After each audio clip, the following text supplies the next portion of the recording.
여러분 안녕하세요. 좋은 주식팁입니다. 이번 주는 내일 우리나라는 금융통화위원회가 있고 또 미국에서는 CPI 발표가 있습니다. 그러니까 그 금리 결정에 있어서 아주 중요한, 우리나라는 직접 금리를 결정하는데 아마 뭐 동결이 나오겠지만 이제 여러 가지 그 이창용 총재의 발언 속에 어떤 내용들이 담길지 여기에 대해서는 살짝 뭐 경계할 수 있는 지점이라고 보고요.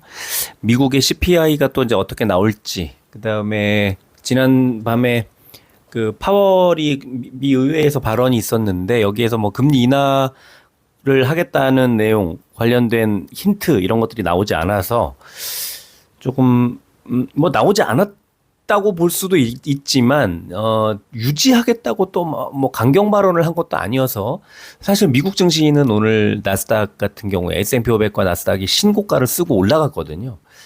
나쁘진 않았습니다. 근데 이제 어쨌든 지금은 어떤 확실한 방향을 잡는다기보다는 미국이 고점에서 이제 상승세가 오늘 S&P 500이 0.07%, 나스닥이 0.14% 올랐거든요. 그러니까 이런 것들이 이제 완전히 상승을 지속한다 뭐 이런 느낌보다는 조금 경계 심리가 막 발동하는 그런 자리인 것 같아요. 근데 어쨌든 미국의 금리가 지금 9월에 인하될 가능성이 상당히 높아지고 있기 때문에 증시에서는 어쨌든 좀 아직까지는 공격적인 그 매수라든가 투자라든가 이런 그 기조를 좀 더 이어갈 가능성은, 그러니까 이어가는 것이 유리해질 그런 가능성은 이제 아직도 크다 이렇게 볼 수 있습니다.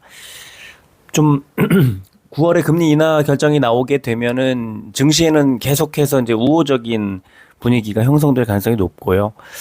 지금 그런 기대감 때문에 오른 부분들이 이제 한두 번 정도 좀 가라앉을 가능성도 여전히 남아 있고 그렇습니다. 그러니까 골고루 지금 살펴봐야 되고, 그렇기 때문에 증시에서 계속 좀 업종별로 순환매를 돌면서 뭐 계속 한 업종 한 종목을 계속 올리는 그런 경우가 아니라 올린 다음에 수익을 실현하고 오늘 뺐던 종목을 내일 사고, 또 내일 샀던 종목이 모레 오르면 팔고, 오늘 덜 오른 종목을 사고, 이렇게 계속 돌리고 있죠. 그러면서 오늘 같으면 또 2차 전지가 가라앉았죠. 2차 전지가 이제 빠졌고, 또 그러니까 반도체 쪽도 좀 빠졌고, 결국 오늘은 또 바이오 쪽의 흐름이 막판에 이제 들어오면서 좋은 흐름이 나왔고요. 어제 제가 이제 장중에 막 써드린 글들 보면은 이제 다음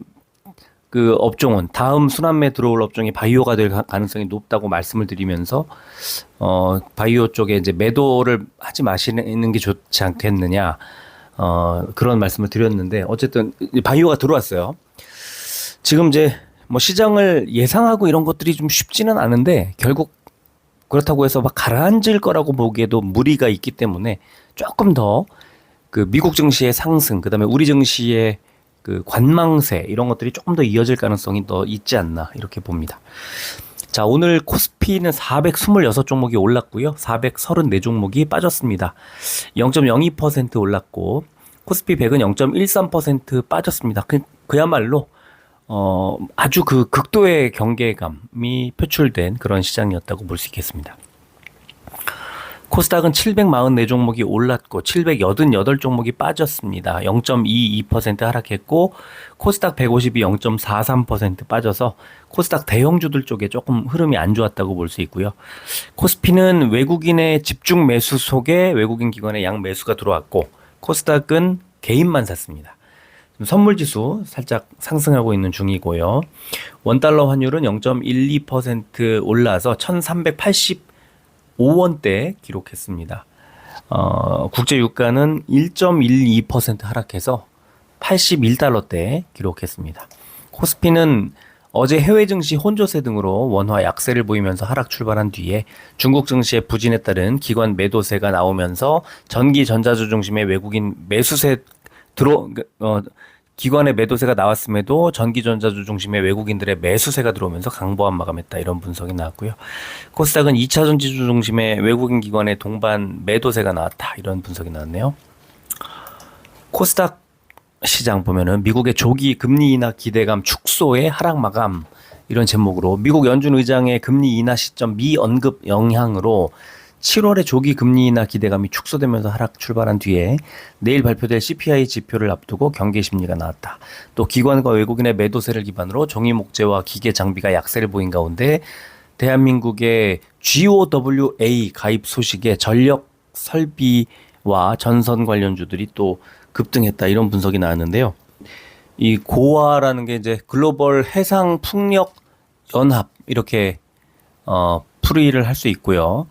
해상 풍력이라든가 이제 또 우리 그 친환경 에너지라든가 이런 쪽에 좀 여러 가지 그 제도를 정비할 필요가 좀 있기 때문에 특별법을 뭐 지원해야 된다. 뭐 이런 등등의 얘기들도 나왔고요.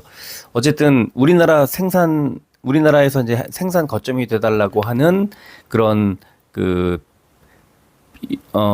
요청 이런 것들이 좀 있었나 봐요. 그래서 우리나라가 21번째로 이 고아 글로벌 해상 풍력 연합에 이제 가입하게 됐다고 하는데 이것 때문에 이제 관련주들이 좀 올랐습니다. 자, 시총 상위주 보겠습니다. 오른 종목이 얼마 안 되죠. 네이버가 4% 가까이 올랐고 최근에 계속 급등을 하면서 17만 원대 후반까지 올라왔고요. 삼성전자 우선주와 삼성바이오로직스가 1%대 올랐습니다. 자, 하락한 종목도 많이 빠진 종목은 없었습니다. 삼성 SDI가 2.48% 제일 많이 빠진 거고요.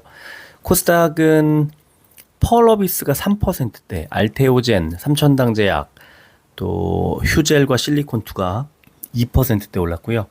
빠진 종목들 보면은 역시 에코프로 BM, 엔캠, 리가캠바이오가 2%대 하락했습니다. 업종 보니까 코스피는 보험이 제일 좋았네요. 동양생명이 10%대, 롯데손해보험이 4%대 올랐고요. 전기 가스 업종이 제일 많이 빠졌습니다. 한국가스공사가 3.72% 빠지면서 이런 결과 나왔고요. 코스닥은 건설이 제일 좋았는데 LS 마린 솔루션 아까 고아 가입했다는 그 얘기 때문에 가입한다는 소식 때문에 LS 마린 솔루션 14%대 올랐고요. 동신건설 5%대 올랐습니다. 코스닥 종이 목재가 제일 안 좋았는데 동아기업이 거의 뭐 5% 가까이 하락을 했기 때문이고요. 코스피 의약 상승 종목 종근당과 한미약품이 6%대 올랐고 빠진 종목 대웅, 한독, 셀트리온이 1%대 하락했습니다. 코스닥 제약 상승 종목은 사마제약이 16%대, 셀바이오텍 12%대 올랐고요. 빠진 종목은 애니젠 5%대, 옵투스제약, ABL바이오, TNL이 4%대 빠졌습니다. 공매도 거래 대금 상위 종목은 코스피 삼성전자, LG에너지솔루션, 삼성 SDI, 셀트리온, 두산에너빌리티 순이었고요. 코스닥은 알테오젠, 에코프로 BM, HLB, 삼천당제약, 에코프로 순이었습니다.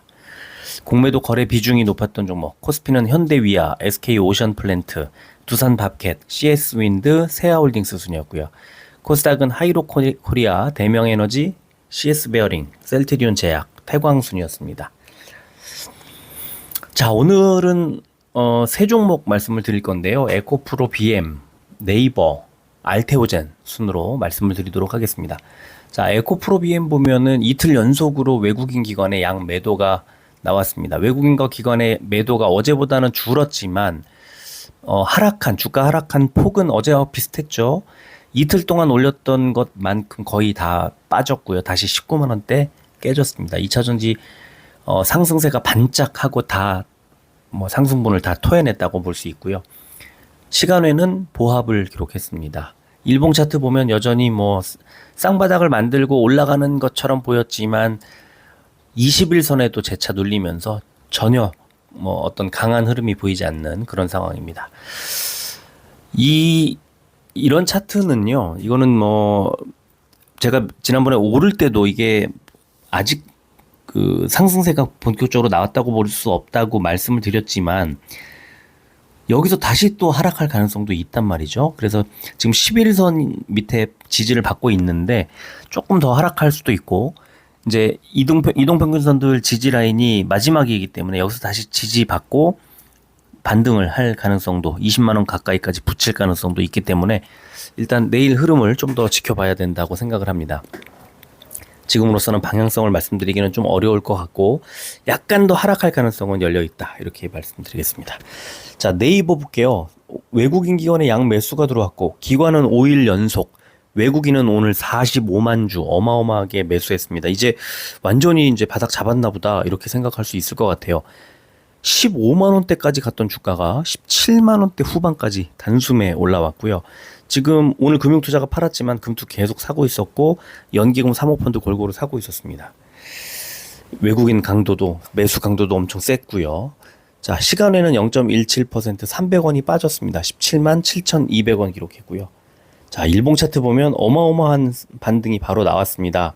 지난주 내내 나왔고 지금 자리가 좋은 게 60일선까지 이동평균선들 단숨에 돌파를 해버렸습니다. 저항선을 뚫었다고 보시면 되고요.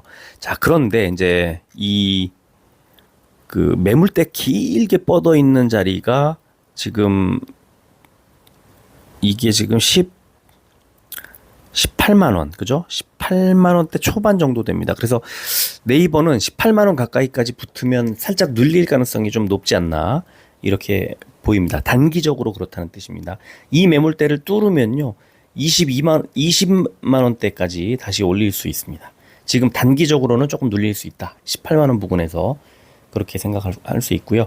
자, 알테오젠 보겠습니다. 외국인 기관의 양매수, 특히 외국인의 매수가 9만 6천 주 들어왔고 기관도 매수했습니다. 금융투자 계속 팔고 있는 게 조금 아쉽지만 연기금과 사모펀드가 다 메워주고 있다고 볼 수 있고요.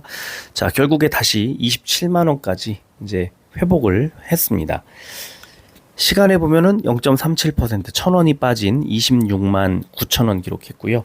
일봉 보면 자, 올해 2월에 급등하고 3월에 횡보하다가 4월에 쭉 빠졌다가 5월, 6월까지 5월 말까지 횡보하다가 6월에 급등 횡보한 다음에 어떻게 되죠? 좀 하락할 가능성이 있죠. 그리고 다시 횡보. 근데 지금 일단은 아래쪽에 26만 4천 원 부근에 매물대 바닥. 지금 27만 원이잖아요. 주가가 좀 하락하면 26만 4천 원 정도 지지를 확인하시면 될 것 같고요. 여기서 반등이 나오면 다시 한번 30만 원 가까이 30만 원대 돌파 다시 시도할 가능성이 좀 있어 보입니다. 자, 지금 선물 지수가 다우 18, S&P 500이 12, 나스닥이 70.5 상당히 크게 올라가고 있습니다. 자, 지금 한번 볼까요? 지금은 나스닥 개장까지 1시간 10분 정도 남아 있는 자리고요. 다우가 플러스 32, S&P 500이 플러스 15, 나스닥이 플러스 85포인트 오르고 있습니다. 상승세가 커지고 있어요. 지금 그렇다면 미국의 나스닥 중심으로 해서 또다시 어제도 엔비디아 테슬라 계속 올랐으니까 지금 한번 추가 상승세 지속을 한번 생각해 볼 수 있겠습니다. 아마 오늘 우리 증시, 그러니까 내일 우리 증시도 오늘 미국 증시가 좋으면 좋은 흐름 다시 나올 수 있다. 이렇게 정리하겠습니다. 아, 그리고요, 그 내일부터 다음 주 화요일까지, 다음 주 수요일까지 될 수도 있겠군요. 예. 다음 주 화요일까지 일단, 그, 중간에 제가, 이 방송 영상을 제작하기가 쉽지 않은 그런 상황이 됩니다. 그래서, 11, 12, 13, 14, 주말은 빼더라도 평일 4일 중이라도 어쨌든 6일인데 전체적으로 6일인데 영상을 하루 이틀 정도 만들 수 있을까? 아니면 혹시 좀 여건이 괜찮으면은 조금 더 만들 수는 있을 것 같은데 장비는 가지고 가겠는데 현장에서 이제 만들 수 있는 상황이 될지를 장담할 수 없어서 제가 회원님들한테는 말씀을 드렸습니다만 다음 주 화요일까지 영상을 아예 못 만들 수도 있다는 거를 미리 말씀을 드리겠습니다. 혹시 중간에 그 현장의 컨디션이 괜찮으면 제가 영상을 아주 차질없게 만들진 못하더라도 한두 번 정도는 만들어 올릴 수 있을 것 같고요. 그렇지 않다면 좀 아쉽지만 화요일까지 영상을 못 만들 수도 있다. 이거를 말씀을 드리겠습니다. 좀 이해를 해주시기를 부탁드립니다. 자, 오늘은 여기까지 하겠습니다. 끝까지 들어주셔서 고맙습니다.